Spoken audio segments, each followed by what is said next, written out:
A gente estava vendo o que acontecia com as tensões no solo só em termos de peso próprio, certo? Que era o cálculo do que estava atuando em determinado ponto, só em função daquele peso daquele solo naquele ponto. Acontece para nós, engenheiros, a realidade quase nunca é essa. Só para quem trabalha com aterro sanitário ou trabalha com obras de jazida ou de bota fora, que aí funciona. Para o restante não funciona nada disso. Porque o que acontece com a gente? A gente sempre tem alguma carga vertical que acaba contribuindo para a alteração do comportamento do subsolo. Não é isso que acontece? Aí, inclusive, os engenheiros acabam existindo só por conta disso. Só por conta de você querer construir alguma coisa, colocar um peso em um determinado ponto. Seja para fazer o projeto dessa estrutura que vai ficar lá em cima, ou seja para calcular aquilo que vai ter que suportar embaixo. Certo? Então, o que a gente vai começar a ver a partir da aula de hoje? Como que o solo vai se comportar? O que a gente vai ter em termos de tensões atuantes no solo quando a gente começa a colocar esses elementos externos no solo? Existe uma infinidade de tipos de carregamento. E a gente vai ver que esses carregamentos contribuem de formas diferentes para o acréscimo de tensão no subsolo. Então a gente vai estudar eles de forma isolada para entender como cada um se comporta, certo? Para a gente começar a entender isso, a gente tem que primeiro imaginar como que vai acontecer essa diferenciação, essa distribuição dessa carga externa no subsolo. Então vamos primeiro começar do princípio básico da engenharia. Começar do começo, né? Que é que toda... gente... Sempre esse cantinho aqui, professora. Olha a Stephanie. Então vamos pensar no princípio que a gente parte de todas as disciplinas. Inclusive desde da básica lá, da física. Que toda ação, o que acontece com ela? Ela tem uma reação. Certo? E por que isso acontece? Porque a ação, ela faz com que a gente tenha uma aplicação de uma carga em pontos diferentes da onde aquilo está sendo aplicado. Isso para nós, essa distribuição dessa carga em diferentes pontos é chamado de bulbo de tensões. Que é... Traz um apagador. Professor que pediu. Ah, é dele, eu vou devolver. Obrigada. Fala pra ele que daqui a pouco eu vou pedir emprestar de novo. Então, o que acontece? A gente tem, para essa distribuição dessa tensão em diversas camadas do subsolo, o nome de bulbo de tensões. E vamos pensar assim. Uma espuma bem grossa. Certo? Vamos pensar numa espuma bem grossa. Um colchão, pronto. Pensar no colchão. Se a gente pega um lápis e bota em cima do colchão e aperta, chega numa determinada espessura do colchão, que acontece alguma deformação no colchão? Não. Certo? E quando eu aplico essa força no lápis em cima do colchão, ele fica restrito àquela área que ele está atuando ali. Não é? Não é isso que acontece?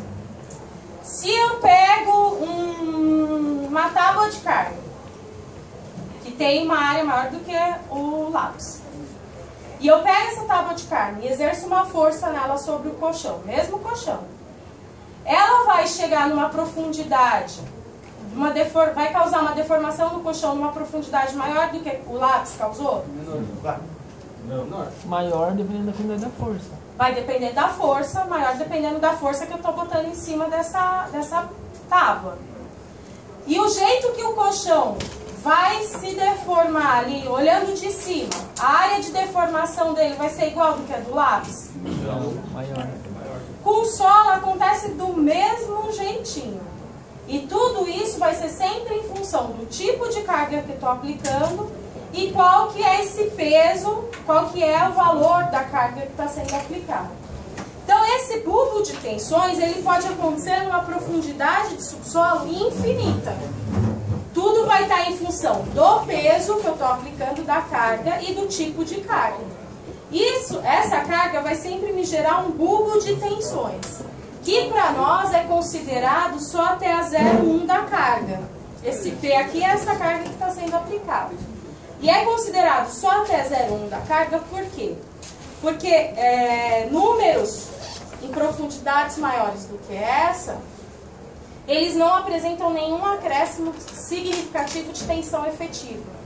Então, se eu for considerar acréscimo de tensão na tensão efetiva a 0,25 da carga, a gente vai ver na hora que calcular o acréscimo de tensão que esse número vai ser bem pequenininho. E ele sendo bem pequenininho, ele não vai contribuir em nada em termos de tensão efetiva que eu vou ter no conjunto. Então, por isso que a gente se limita ao estudo a 0,1 da carga.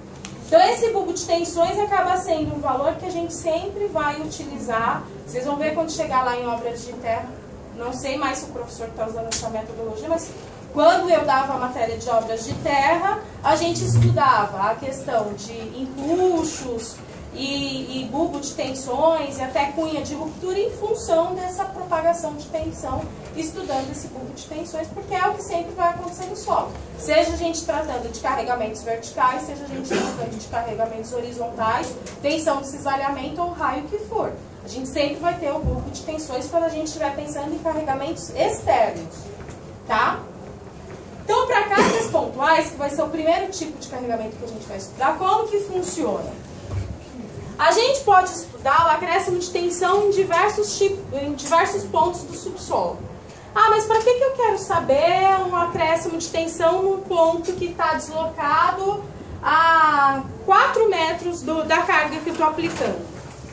Vamos pensar em termos práticos. Eu estou fazendo uma torre de transmissão que está a 4 metros da minha casa. E eu estou num solo, vamos pensar tipo solo de Santos, que é o que acabou começando a dar problema lá. E eu estou num solo que ele tem uma camada compressível bastante considerável. E a minha fundação ela foi feita bem justinha.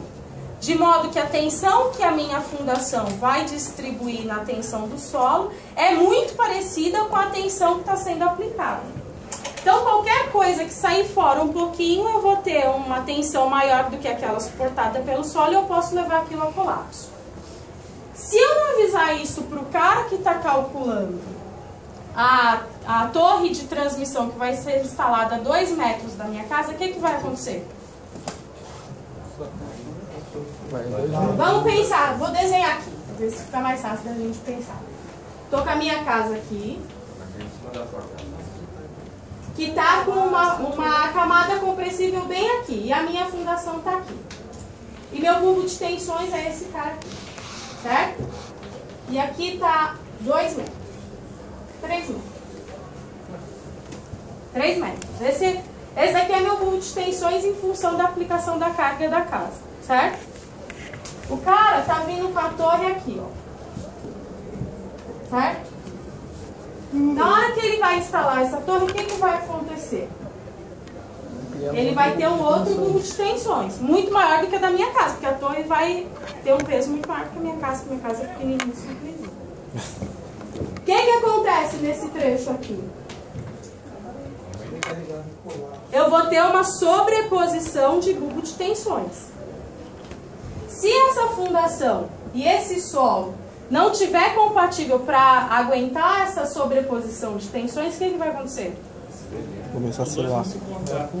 Os dois vão se encontrar. Por quê? Porque esse cara aqui vai tender a vir para cá e esse cara também. Porque é onde eu tenho maior concentração de tensão. É exatamente o que aconteceu nos prédios de Santos, que hoje já não sei mais como está. Mas antigamente não começou tudo a ter um encontro dos prédios? Ninguém percebeu nada no andar de baixo, mas de repente os andares de cima estavam se encontrando.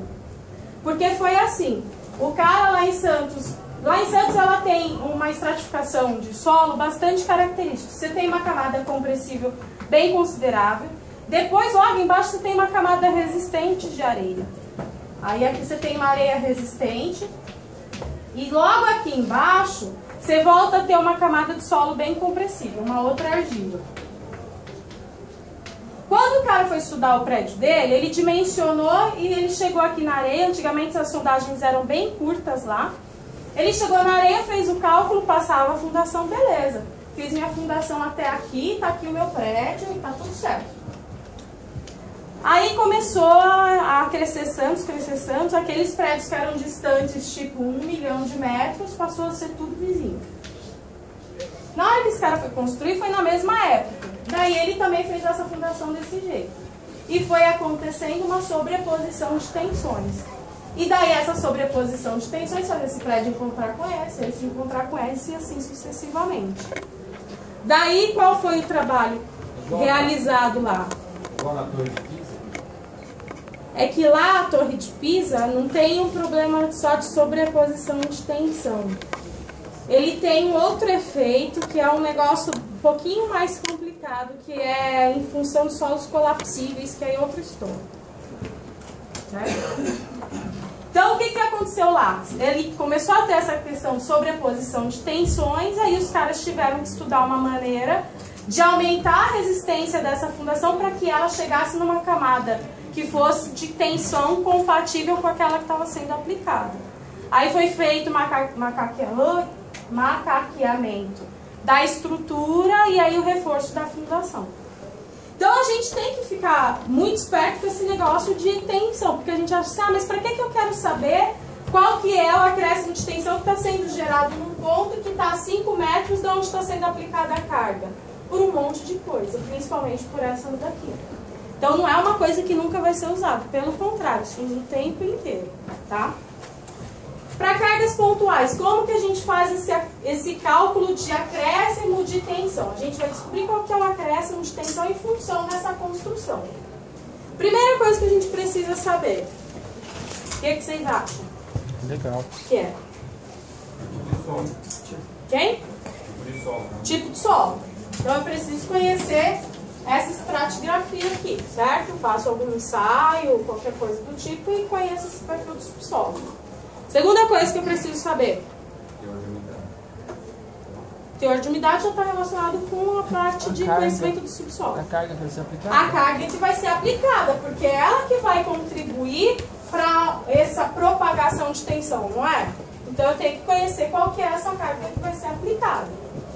E daí eu tenho que também conhecer quais são os pontos de referência para o meu estudo. Então, qual que é o ponto que está sendo aplicada a carga e qual que é o ponto de impacto que eu quero estudar. Para a carga pontual é o mais simples, porque esse cálculo é simplesmente em função de posição geométrica. Porque eu tenho uma carga pontual sendo aplicada num ponto, eu estou estudando um ponto que está numa certa profundidade do subsolo e distante a uma outra quantidade X dessa aplicação de carga. Eu tenho com isso a formação de um ângulo entre esses pontos. Conhecendo esse ângulo, é super fácil de conhecer, porque é em relação à profundidade e à distância, eu consigo aplicar ele nessa fórmula daqui. Essa fórmula, quem quiser um dia estudar a dedução dessa fórmula, fala pra mim que eu mando material. Vou pular a parte de dedução de fórmula, porque a gente não está para se formar em matemática, a gente está para se formar em engenharia.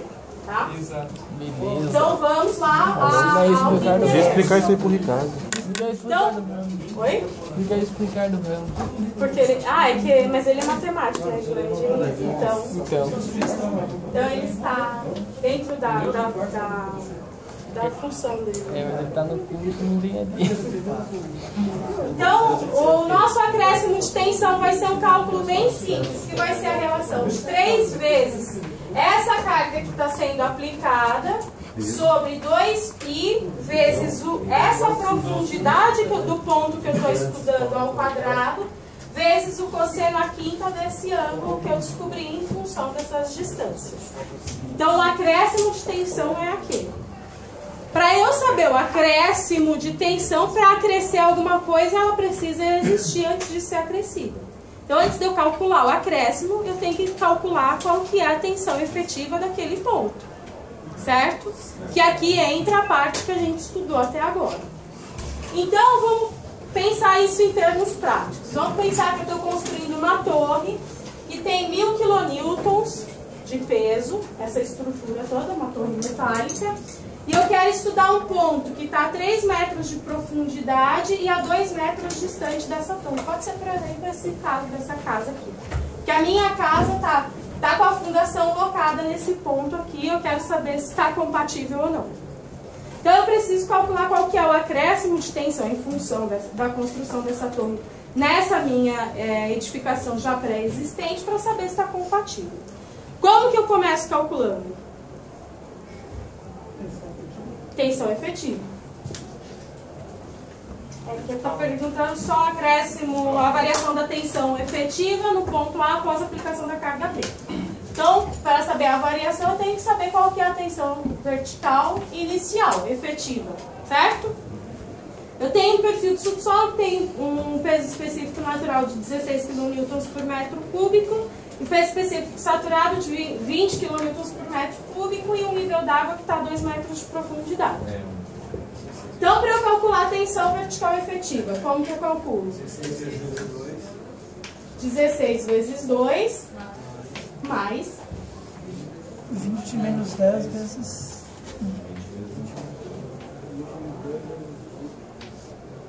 Certo? Só coloquei direto que ao invés de botar o 20 menos 10, tá? Que aí é o peso específico submerso. Vai ser o 20 menos o 10, esse daqui é o saturado, menos o da água, certo? Então a minha tensão efetiva vertical inicial, ela vai valer 42 kN por metro quadrado, certo? Já descobri qual que é a tensão que eu tenho nesse ponto só em função do peso próprio. Agora eu tenho que descobrir qual que é a tensão nesse ponto em função dessa construção. Que aí é esse acréscimo de tensão efetiva que eu calculo. Que vai ser 3 vezes a carga que está sendo aplicada. Tomar cuidado com unidade. Se eu tenho aqui quilonewtons por metro cúbico, eu vou ter que tomar cuidado para que essa carga também entre com a mesma proporção de unidade. Então ela vai ter que entrar em quilonewtons. Se aparecer uma carga em tonelada força, tem que transformar tudo para a mesma unidade, tá? Não, então para quando você não é profissional, a gente tem que estar treinado aqui. Aqui que é lugar de errar, lá fora não dá para errar. Então, eu tenho 3 vezes a carga, que é o 1000 kN, sobre 2 vezes π, vezes a profundidade do ponto que eu estou estudando ao quadrado. Qual que é o ponto que eu estou estudando? A profundidade? 3 ao quadrado, vezes cosseno, a quinta do ângulo. Qual que vai ser meu ângulo? Vamos calcular o ângulo aqui separado para não dar confusão. Vou calcular aqui. Arco tangente de 2 sobre 3. Todo mundo enxerga isso? Vamos pensar assim. Eu estou com o ponto atuando aqui, certo? Quem falou que não? Deixa eu enxergar. Está com vergonha, não tem problema. E eu estou com outro ponto de objeto de estudo aqui. Eu ligo esses pontos. E isso daqui vai me formar um ângulo, certo? Que é esse mesmo ângulo que está aqui. Que é esse ângulo que aparece aqui. Para eu calcular esse ângulo, o que eu teria que calcular? Dividir 2 por 3, tangente menos 1. Esse ângulo cateto oposto dele na escala e cateto adjacente na escala. Tangente do ângulo na cateto oposto sobre cateto adjacente. Para eu achar o ângulo, é só isso que eu estou fazendo. Tá? A única coisa que eu coloquei é arco tangente para dar o ângulo direto. 33. 69 não tem mais casa? Quanto? 06753. 06753. Aqui 06? Não, foi 2 zeros, depois do 9, 2 zeros. Ah, não, então tá bom. Então pode deixar só para ver a arredondamento. Certo? Então eu tenho esse ângulo que é o cara que vai estar aqui.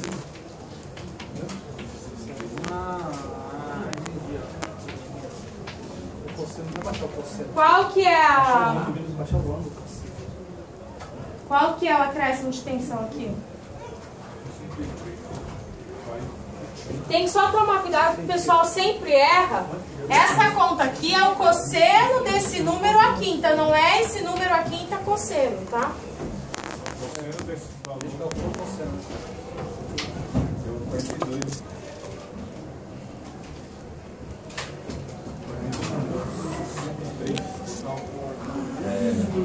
Shift, tanto.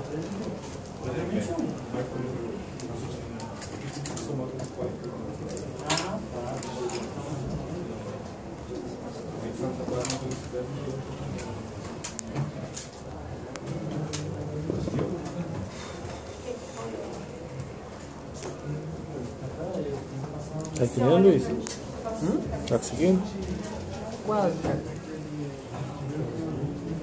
Deu 21, Professora, 16, é isso? como é que é o do cosseno? É cosseno daquele ângulo. É o cosseno do ângulo à quinta. Não é o Cosseno à número à quinta cosseno. Tá, então vai primeiro calcular o cosseno, daí leva E aqui. eleva a quinta. Esse é transparente também. Não, se eu pôr entre parênteses, eu mudo a convenção matemática. 21,16 quilonewtons por metro quadrado, certo? Então esse daqui vai ser o acréscimo de tensão que eu vou ter nessa construção, nessa obra, em função dessa construção dessa torre. Daí eu consigo calcular qual que vai ser a tensão vertical final, que é a inicial que eu tenho, que é só em função do peso próprio do solo, mais o que eu vou ter em função da construção da torre. Que daí vai ser o 42 mais o 21,16.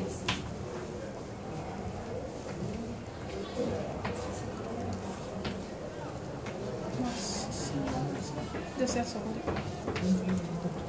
Certo? Mas isso muda, você muda Tranquilo? já é o resultado já? Alguma dúvida? É, tá errado, né?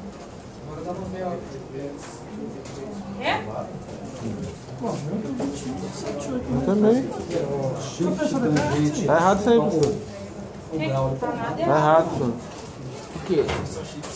Eu achei 21, 78. Deu 21,16. Eu também. Não, aqui ó, 21,16. Até aqui, né? No Ah, tá certo. 17. Você tem que somar com 42.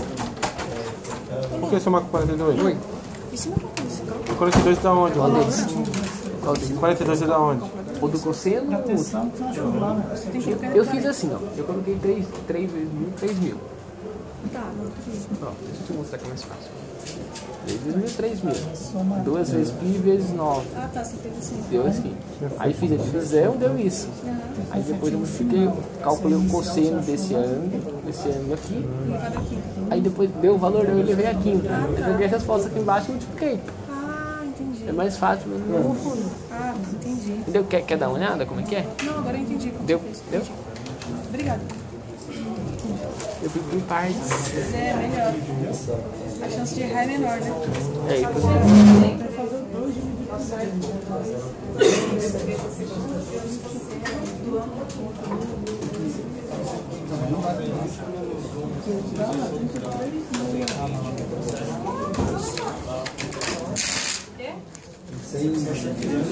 Ah, não, mas eu vou tentar fazer aquela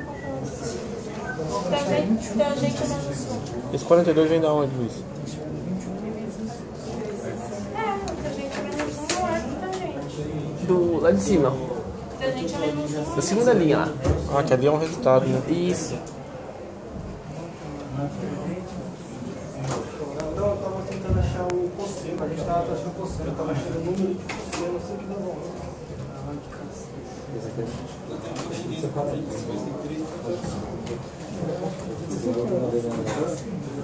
Primeiro eu fiz o cosseno. Deu certo, Pati? Você não notou?